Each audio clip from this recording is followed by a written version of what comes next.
નમસ્કાર, હું કરણ જોશી. મિત્રો, થોડા સમય પછી શ્રાદ્ધ શરૂ થશે. શ્રદ્ધાથી જ શ્રાદ્ધ બન્યું છે. શ્રદ્ધાપૂર્વક કરેલા કાર્યને જ શ્રાદ્ધ કહેવાય છે. શ્રાદ્ધ કરવાથી શ્રદ્ધા જીવતી રહે છે. જીવતા વડીલો અને ગુરુજનોના પ્રત્યે તો આપણે એની સેવા પૂજા કરી અને તેને ખુશ કરી શકીએ, પણ જે લોકો મૃત્યુ પામ્યા છે એના પ્રત્યે આપણી કૃતજ્ઞતા પ્રગટ કરવા માટે નિમિત્ત કોઈ હોય તો એ શ્રાદ્ધ છે. આ વર્ષે શ્રાદ્ધ ભાદરવા મહિનાની પૂનમે શરૂ થશે અને અમાસના દિવસે પૂરું થશે. હવે ઘણાના મનમાં શ્રાદ્ધ વિશે ઘણા જ પ્રશ્નો હોય છે. ચાલો જાણીએ એવા પ્રશ્નો અને તેનું સમાધાન. પિતૃઓ માટે કૃતજ્ઞતાના ભાવો પ્રગટ કરવા એ આપણી સંસ્કૃતિની મહાનતા છે.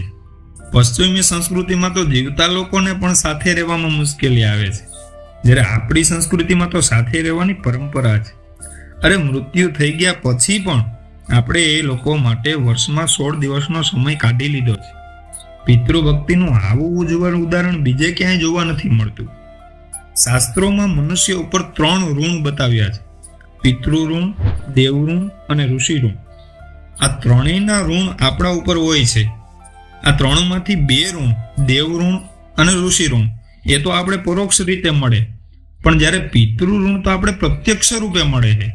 આપણા માતા પિતા, આપણા ભાઈ બંધુ કે દાદા દાદી કે પછી કોઈ પણ બાંધવોએ આપણા માટે ઘણું કર્યું છે. આપણે આગળ વધારવા માટે થઈ અને પોતે પોતાના જીવનનો અમૂલ્ય સમય આપ્યો છે. એઓએ કરેલા પરિશ્રમથી જ આપણે સફળતાઓને સિદ્ધ કરીએ છીએ.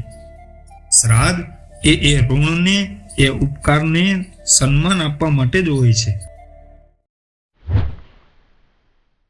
ધર્મગ્રંથો પ્રમાણે શ્રાદ્ધના 16 દિવસ લોકો તેના પિતૃઓને જળ અર્પણ કરે અને તેમની પુણ્યતિથિ ઉપર શ્રાદ્ધ કરે. બ્રાહ્મણોને ભોજન કરે, સંત અથવા તો કોઈ બાળકોને પણ ભોજન કરાવવામાં આવે. જ્યારે વ્યક્તિ મૃત્યુ પામે ત્યારે ઘણે ભાગે તો 1 વર્ષ સુધી એને નવું શરીર નથી મળતું. શાસ્ત્ર વિદિત આચરણ કરનાર વ્યક્તિ હોય તો એને પછી આગલા જન્મમાં ઉત્તમ યોનિમાં એ જન્મ લે. મૃત્યુ બાદ અતૃપ્ત પૂર્વજ 3 કારણની ધરતી ઉપર આવે છે પાછા. એ આવી અને જોવે છે કે એનો વંશ અથવા તો એના સંતાનો શું કરે, બધા કેવા છે. બીજું કારણ એ છે કે પિતૃ એવું જોવે કે શું અમને અમારા સંતાનો દ્વારા અન્ન જળ મળે કે કેમ, શું એમને પાણી પાસે કે નહીં પાય. અને ત્રીજું કારણ કે પિતૃઓ આવી અને જોવે છે કે અમારા સંતાનો અમારી મુક્તિ માટે શું શું કર્મ કરી રહ્યા છે. ગીતાજીમાં લખ્યું છે કે અન્નથી શરીર તૃપ્ત થાય. અગ્નિને આપવામાં આવેલા અન્નથી સૂક્ષ્મ શરીર એટલે કે આત્માનું શરીર અને મન એ 2 તૃપ્ત થાય છે. આવી જ રીતે તર્પણ કે પિંડદાન અને શ્રાદ્ધ કર્મ કરવાથી આત્માની પણ તૃપ્તિ થઈ જાય છે. એવી જ રીતે અત્રિ સંહિતામાં પણ લખ્યું છે કે શ્રાદ્ધ કરવા વાળો પરમ ગતિને પામે છે, અને જો શ્રાદ્ધ ના કરવામાં આવે તો પિતૃઓને દુઃખ થાય. અરે, બ્રહ્મપુરાણમાં તો એવો ઉલ્લેખ પણ મળે કે જો શ્રાદ્ધ ન કરવામાં આવે તો પિતૃઓ શ્રાપ આપે છે, જેનાથી જીવનભર આપણે કષ્ટ ભોગવવા પડે છે. હવે ઘણા લોકોમાં એ શંકા હોય કે પૂર્વજોના નિમિત્તે કોઈ બીજાને આપણે જમાડીએ તો એ આપણા પિતૃ સુધી કેમ પહોંચી જાય? શું બ્રાહ્મણોને ભોજન કરવાથી આપણા પૂર્વજોના પેટ ભરાઈ જાય?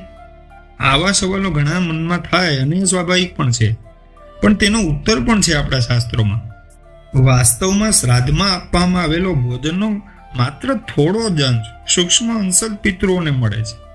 હવે માની લો કે આ વિશ્વમાં ઘણા દેશ છે. હવે બધા દેશનું કંઈક ને કંઈક ચલણ છે, એનું નાણું છે, એની કરન્સી છે. બધા દેશની અલગ અલગ કરન્સી છે. જેમ ભારતમાં રૂપિયો હોય એમ ઇંગ્લેન્ડનો પાઉન્ડ છે, અમેરિકામાં ડોલર વપરાય, એવી રીતે બધા દેશનું અલગ નાણું છે. હવે એકબીજા દેશોમાં લેવડ દેવડ પણ રોજે રોજ થાય છે. હવે માની લો કે તમે અમેરિકા જવાના હોય તો ત્યાંની એક્સચેન્જ બેંકમાં તમે જાઓ અને ભારતના રૂપિયા ત્યાં જમા કરાવો તો એની બેંક એટલી જ કિંમતના ડોલર તમને આપે. બસ એવી જ રીતે આપણી જે ધર્મની ન્યાય વ્યવસ્થા છે એમાં શ્રાદ્ધમાં આપણે કોઈ વસ્તુ આપવામાં આવે તો એ પિતૃઓને કોઈને કોઈ રૂપમાં મળી જ જાય છે.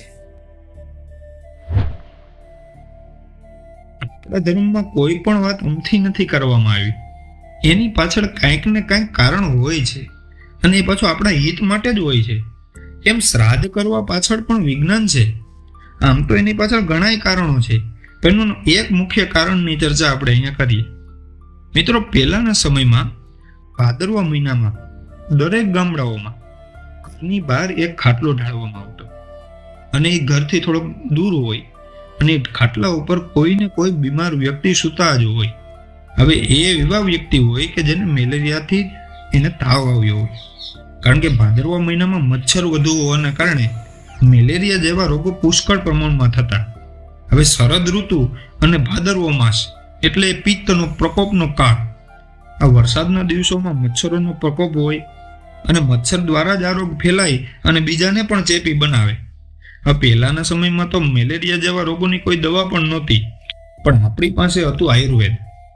આવા જ રોગોને દૂર કરવા રોજ વ્યક્તિને દૂધપાક અથવા તો ખીર એને ખવડાવવામાં આવતી, કારણ કે દૂધપાક કે ખીરમાં દૂધ અને સાકર એ બે વસ્તુ એવી છે કે જે પિત્તને શાંત કરી દે અને મેલેરિયા જેવા રોગોથી પણ બચાવે. આપણા ઋષિ મુનિઓએ શ્રાદ્ધ પક્ષ દરમિયાન આવા ભોજનની વ્યવસ્થા કરી છે. એને ખબર હતી કે આ ભાદરવા મહિનાના સમયગાળામાં કેવા કેવા પ્રકારના રોગ થઈ શકે અને તેનું નિવારણ શું કરવું. મિત્રો, આવો આપણો મહાન ધર્મ છે અને આવા આપણા ધર્મનું પાછળનું વિજ્ઞાન છે.